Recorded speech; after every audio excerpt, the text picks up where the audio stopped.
காங்கிரஸ் தரப்புலேருந்து 25க்கும் மேற்பட்ட தொகுதிகள் கேட்கிறதாகவும் சொல்லப்படுது. ஆனால் திமுக தரப்புலேருந்து 25ஓட நிப்பாட்டி இருக்கிறதாகவும் இப்போ சிதம்பரம் போயிருக்கார் பேசுகிறதுக்கு.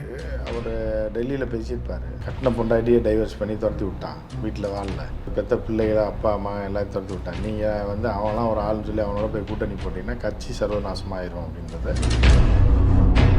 இன்னைக்கு வந்து கெடு விதிச்சிருக்காங்க காங்கிரஸ்க்கு. இன்னைக்குள்ளே வந்து முடிவுகள் சொல்லணும், இல்லைனா வந்து தொகுதியை வந்து நாங்கள் அறிவிச்சிருவோம். டிஎம்கே வந்து கலட்டி விடணுன்ற முடிவுக்கு வந்துருச்சு. ஓவராக அவங்க பேசுகிறாங்க அப்படின்ட்டு. இப்போ பாசிட்டு 4 வாரத்தை கேட்பார்.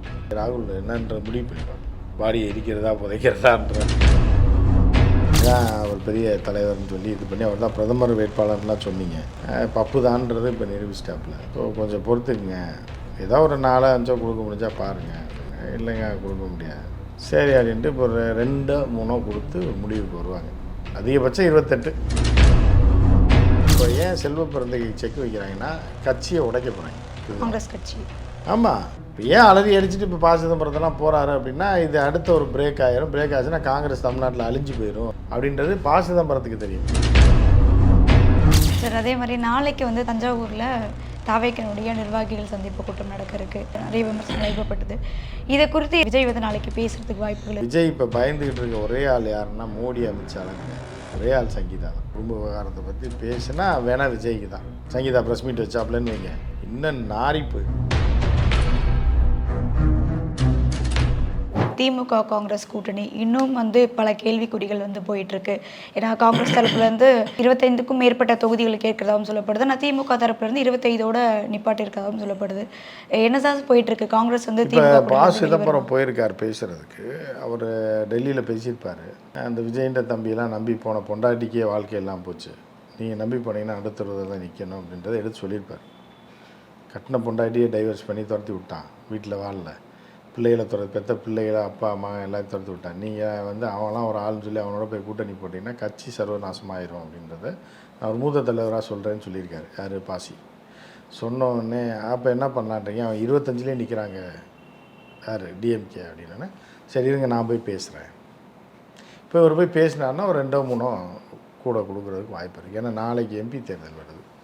இன்றைக்கி வந்து கெடு விதிச்சிருக்காங்க காங்கிரஸ்க்கு. இன்னைக்குள்ளே வந்து முடிவுகள் சொல்லணும், இல்லைனா வந்து தொகுதியை வந்து நாங்கள் அறிவிச்சிருவோம் அப்படின்னு ஒரு விஷயம் சொல்லியிருக்காங்க டிஎம்கே. ஆமாம், அதனால தான் இப்போ போயிருக்காரு. யார்?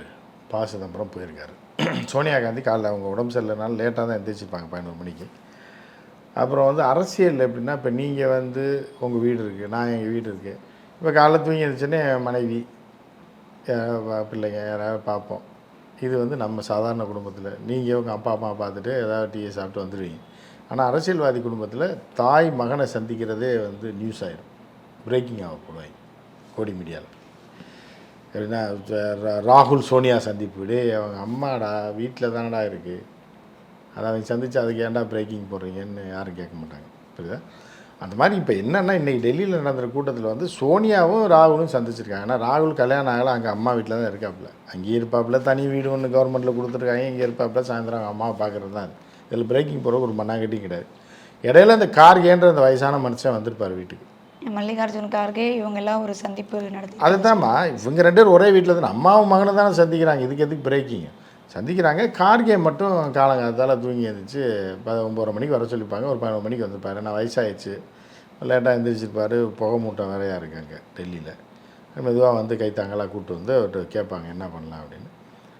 இருங்க பாசி போயிருக்காரு பார்த்துட்டு வருவார் அப்படின்னோடனே இப்போ பாசி போயிருக்கார், உள்ளே போய் பேசுவார். இதில் டிஎம்கே வந்து கலட்டி விடணுன்ற முடிவுக்கு வந்துருச்சு. ஓவராக அவங்க பேசுகிறாங்க அப்படின்ட்டு. இப்போ பாசிட்டு 4 வாரத்தை கேட்பார். பாசி சொல்லிச்சே விடுங்க, இந்த பசங்க ஏதோ பண்ணுறாங்க தெரியல, உங்களுக்கு தான் ராகுலை பற்றி தெரியுமே, சின்ன வயசுலேருந்து தெரியும். ஏன்னா நீங்கள் தான் பப்புன்னு கரெக்டாக அவங்க பேர் வச்சாங்க பிஜேபிக்காரன். நீங்கள் தான் ஒரு பெரிய தலைவர்னு சொல்லி இது பண்ணி அவர் தான் பிரதமர் வேட்பாளர்லாம் சொன்னீங்க. பப்பு தான்றது இப்போ நிரூபிச்சிட்டாப்புல. ஸோ கொஞ்சம் பொறுத்துக்குங்க, ஏதோ ஒரு 4-5 கொடுக்க முடிஞ்சால் பாருங்கள் அப்படின்னு. இல்லைங்க கொடுக்க முடியாது, சரி அப்படின்ட்டு இப்போ ஒரு 2-3 கொடுத்து ஒரு முடிவுக்கு வருவாங்க. ஒரு 2 வேணால் கூட கொடுக்குறேன், 25 27 வேணால் கொடுக்கலாம், ஒரு 20 அதிகபட்சம் 28. புரியுதா?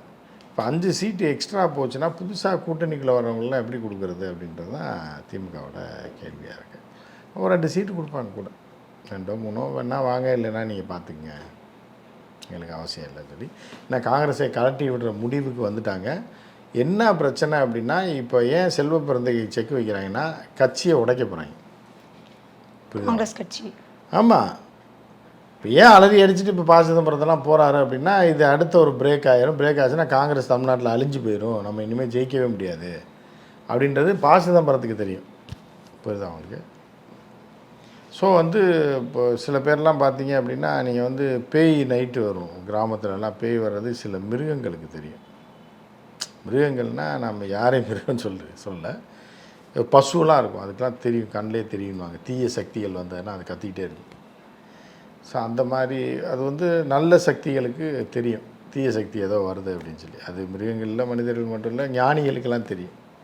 மனிதர்களில் சாரா எல்லா மனிதனுக்கும் தெரியாது, ஞானிகளுக்கு தெரியும் ஏதோ நடக்க போகுது. அந்த மாதிரி ஒரு ஞானி தான் யார், பாசி. அவருக்கு தெரியும். அப்படியே கண்ணை மூடி உட்காந்துருப்பார். நேற்று உட்காந்துருக்கும்போது காங்கிரஸ் அழிஞ்சு உருக்குலைஞ்சி போய் குழியில் போட்டு புதைக்கிற மாதிரி அவர் கனவு வந்துடும்.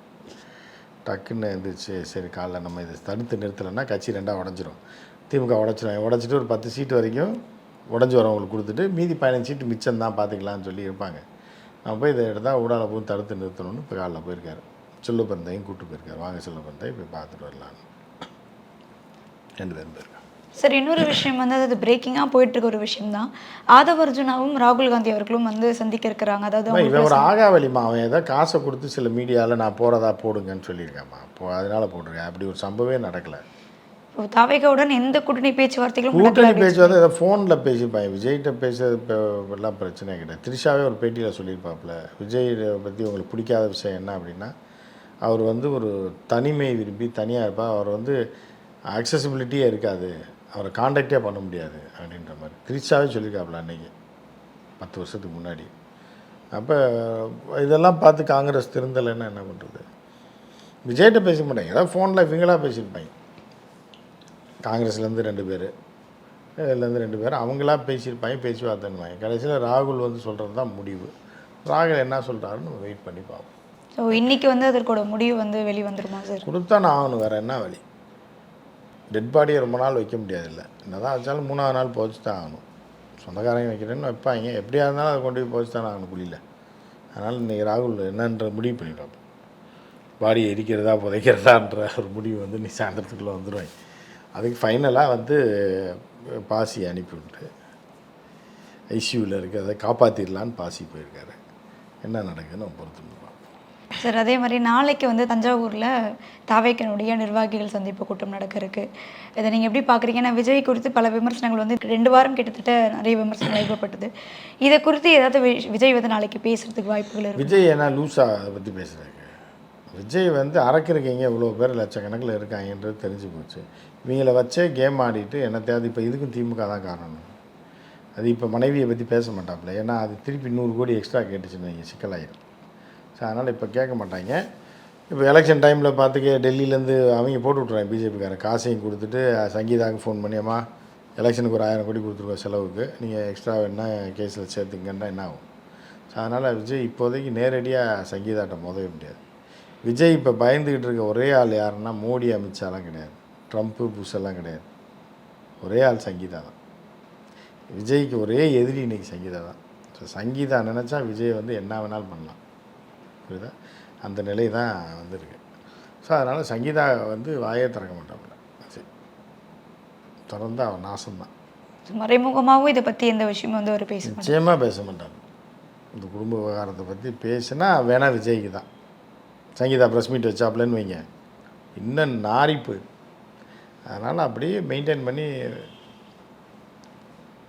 அப்படியே போயிட்டே இருக்க வேண்டியது. அப்படியே மெதுவாக போட கைப்பில்லைன்ற மாதிரி தான் போகணும்.